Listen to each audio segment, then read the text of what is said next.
Halo, perkenalkan, nama saya Tesalonika Mononimbar dengan NIM 21014006 dari Universitas Katolik Del Salle Manado, Fakultas Teknik Prodi Teknik Sipil. Pada kesempatan ini saya akan memaparkan tugas saya mengenai green building yang merupakan tugas dari mata kuliah ilmu lingkungan. Mengenal akan konsep green building. Konsep green building merupakan sebuah konsep di mana bangunan yang dalam desain, konstruksi, dan operasinya bisa mengurangi dampak negatif bagi lingkungan. Konsep ini juga mengharuskan agar bangunan bisa memberikan dampak yang positif bagi lingkungan dan alam sekitarnya. Green building lahir sebagai sebuah solusi untuk membangun sebuah rumah atau gedung yang lebih ramah terhadap lingkungan, terutama sejak bumi mengalami sebuah pemanasan global. Apa saja manfaat dari green building? Yang pertama yaitu meningkatkan kualitas hidup. Lingkungan yang nyaman memiliki dampak yang besar bagi kesehatan manusia.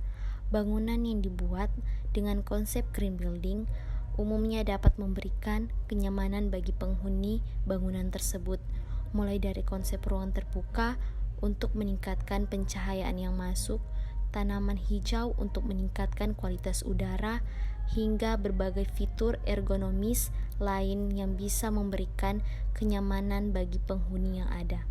Yang kedua yaitu lebih adaptif. Hal ini juga memungkinkan bangunan yang berkonsep green building bisa tahan dalam waktu yang lebih lama, lebih tahan terhadap perubahan yang ada. Beberapa konsep dari green building juga menerapkan supaya bangunan bisa terus berkembang layaknya seperti rumah tumbuh. Yang ketiga yaitu mengurangi biaya operasional atau lebih hemat. Rumah atau gedung yang dibangun dengan konsep yang ramah lingkungan dengan mendorong penghematan penggunaan energi, terutama pada peralatan yang menggunakan listrik. Dan yang keempat yaitu mengurangi jejak karbon. Green building dibuat semaksimal mungkin supaya bisa mengurangi emisi karbon yang ada. Dalam konsepnya, bangunan perlu memiliki ruangan hijau sebagai salah satu bentuk untuk mengurangi polusi dan emisi di udara.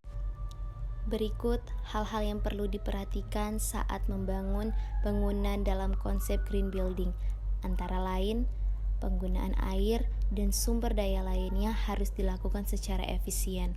Kedua, memanfaatkan energi terbaru pada bangunan, seperti memasang panel surya dan turbin udara. Ketiga, langkah-langkah pengurangan polusi dan limbah. Apabila memungkinkan, diperlukan adanya tempat untuk melakukan daur ulang limbah. Keempat, memanfaatkan sinar matahari sebagai pencahayaan alami secara maksimal. Yang kelima, memaksimalkan sistem ventilasi udara untuk penghawaan ruangan yang lebih alami. Dan yang terakhir, desain bangunan yang dirancang supaya bisa beradaptasi dengan perubahan lingkungan. Berikut yaitu kecakupan dari green building. Untuk disebut sebagai green building, harus mempertimbangkan banyak hal antara lain seperti efisiensi listrik, air, pengelolaan sampah, kesehatan, serta kenyamanan penggunanya.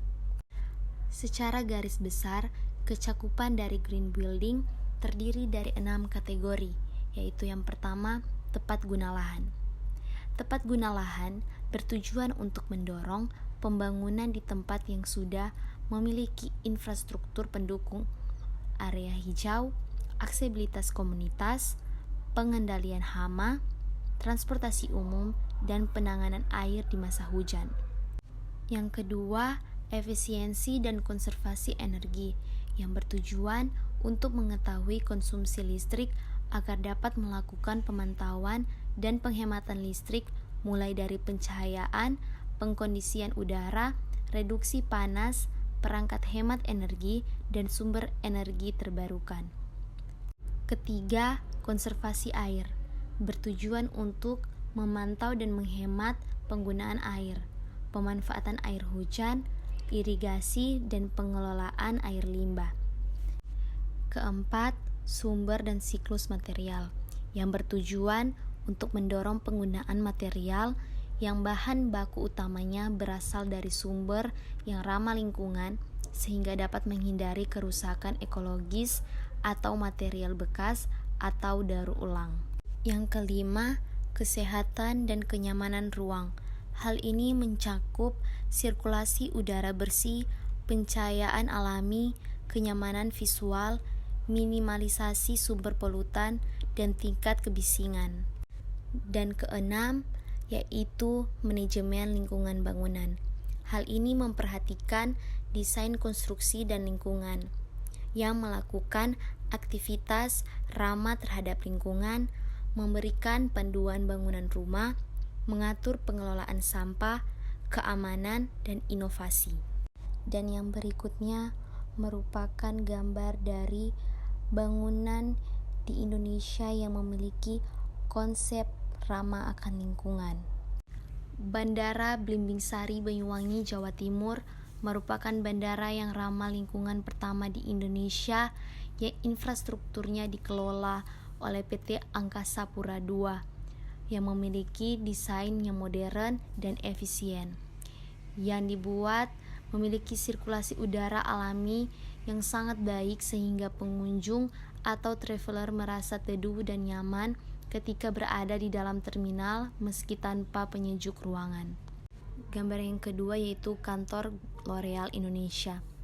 Pada tahun 2014, L'Oreal Indonesia mendapat penghargaan Green Building dari 2 sistem penilaian sekaligus, yaitu sertifikasi in Energy and Environmental Design milik Amerika dan Green Ship Interior Space pada tahun 2014. Dengan menerapkan 4 poin, L'Oreal Indonesia berhasil menjaga kondisi lingkungan di sekitar gedung ketika beroperasi. Perusahaan ini juga melakukan usaha yang bagus dalam mendaur ulang air tanah dan limbah. Sekian dan terima kasih.